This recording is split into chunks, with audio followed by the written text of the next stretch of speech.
Scaffolding has for long been the preferred access method when wanting to reach difficult places, but scaffolding is outdated, intrusive and expensive. Today I will tell you more about rope access and how this access method can save you time and reduce costs.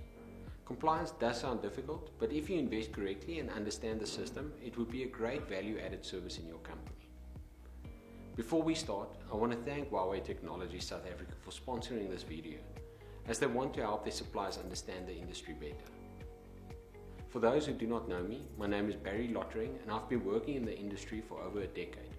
I'm an accredited IRATA and IWH Level 3, and I look forward to running you through some key principles. We need to understand what rope access is, why the different levels, and where each of these rope access levels are implemented. But what is rope access? Rope access is a form of work positioning. It was originally developed from techniques used by rock climbers and cavers. I suppose they were probably the same people. It applies practical rope work to allow workers to access difficult to reach places without the use of scaffolding, cradles, or aerial work platforms.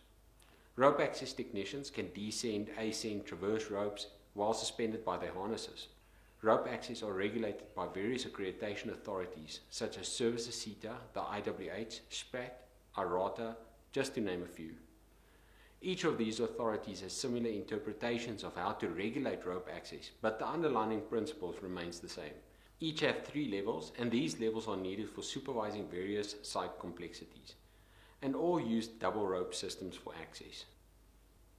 Critically, each of these has its own geographical influence. IRATA is well known for its international influence, as they are the oldest, stretching from Australia, South Africa, England and Brazil. SPRAT is well known for its American influence, as the IWH for its South African influence.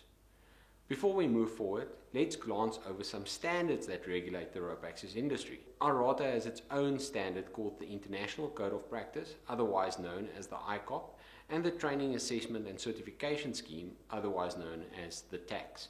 This outlines the requirements for daily site activities for technicians, but also operating members and their approved training providers.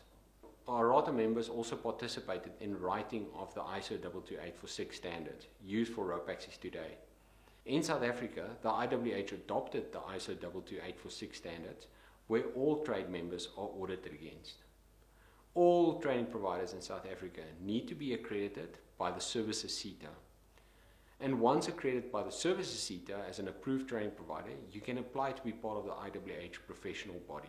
So let's deep dive into the rope access levels as prescribed by the ISO and the accreditation authorities. You might have heard that there are 3 levels: rope access level 1, 2 and 3.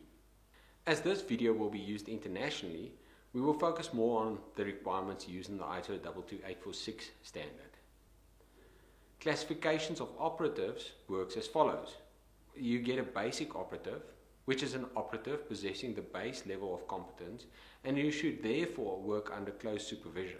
Then you get the intermediate operative, which is an operative who has attained enough experience and rope access technical knowledge to undertake more advanced techniques than the basic operative.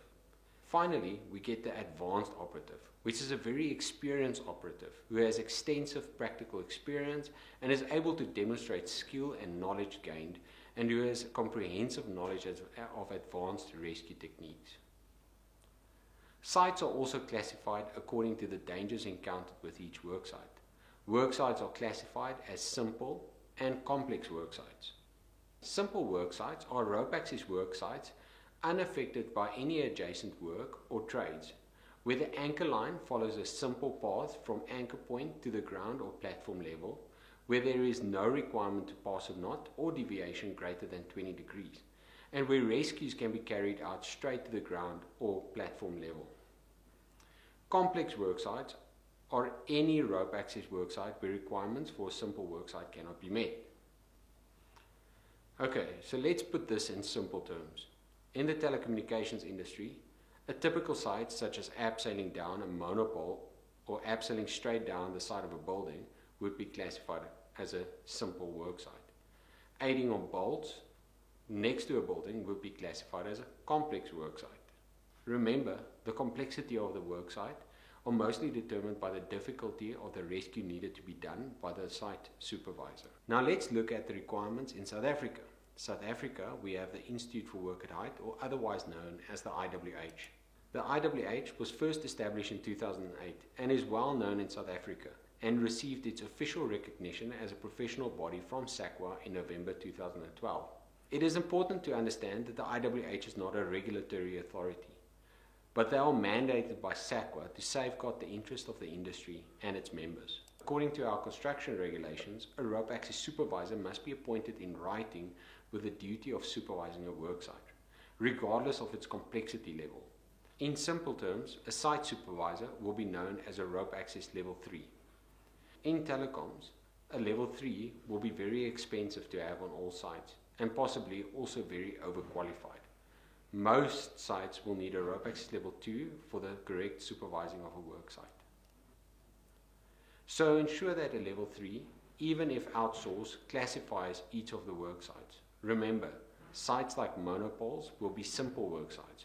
Once classified, a rope access level 2 and 1 can conduct the work, as a level 2 are perfectly competent to rig ropes vertically and will be able to conduct the necessary rescues. Now, ARATA was first established in 1987 and probably the best known rope access association in the world today. As previously mentioned, ARATA members also assisted with writing the much used ISO 2284 standard, being used in many other accreditation authorities. So how do you know you need to use rope access as a feasible access method as opposed to any other access method such as scaffolding? Well, start with evaluating the site and its surroundings. First ask yourself, can you access the site from above to abseil down to the work area? Are there any dangers below to consider, as this can determine the site complexity and how difficult it would be to rescue a person if needed. Once the site has been identified by a level 3 as feasible for rope access, then the site must be classified and the team size and responsibilities needs to be allocated. Who is the technicians, what are their competencies, and who will be the site supervisor? The goal of planning are to establish a safe work environment for all persons involved. It must be a documented system with proper procedures in place. It must take into consideration rescues, anchoring, rigging, and the equipment needed. Key roles of the supervisor will be to conduct a risk assessment, write and implement proper method statements, classify the worksite, identify the correct rescue plan, and identify the correct equipment. Remember, rope access are a team activity, and clear communication and responsibilities must be provided. Communication are important, and therefore effective communication should be in place. The rope access supervisor should always be in contact with his team. Take into consideration intruding influences such as noise, and site inductions must be done prior to work. The supervisor are also responsible for selecting the correct personnel. He must take into consideration a person's attitude, competence to do the work, and the medical condition of the person on the day. Remember, medicals must be done on a yearly basis by an occupational health practitioner. Competence are also important. All rope access technicians start at level 1, and it takes years to be a rope access level 3 supervisor. To go from level 1 to 2 requires 1,000 hours of work, and then from level 2 to 3 will be another 1,000 work hours on ropes. Competence are usually gained by being assessed by accredited training authorities, such as approved IWH or ARATA organizations. They will assess the competence, and competence can only be gained through the correct training, knowledge, skills, and experience. Retraining are important, and certificates will typically be valid for periods no longer than 3 years. Equipment are also critical for successful execution of the task. Equipment must be marked for record-keeping purposes. Marking can be done by a trained gear inspector on non-load-bearing components such as padding of a harness. Equipment must also be inspected periodically. All equipment must be inspected at least every 6 months or more, such as instances where equipment gets used every day. Quick pre-use inspections must also be done before work starts. This can be done through the buddy system. Storing of equipment are also critical for the upkeeping of your equipment, so remember to store your equipment in a cool, dry environment and locked up to prevent others from using it. Look, getting to grips with rope access are a steep learning curve, but once you fully understand the simplicity of rope access, I'm sure you will introduce it more frequently into your company. We are always there to help, so feel free to contact Gravity Training for any assistance.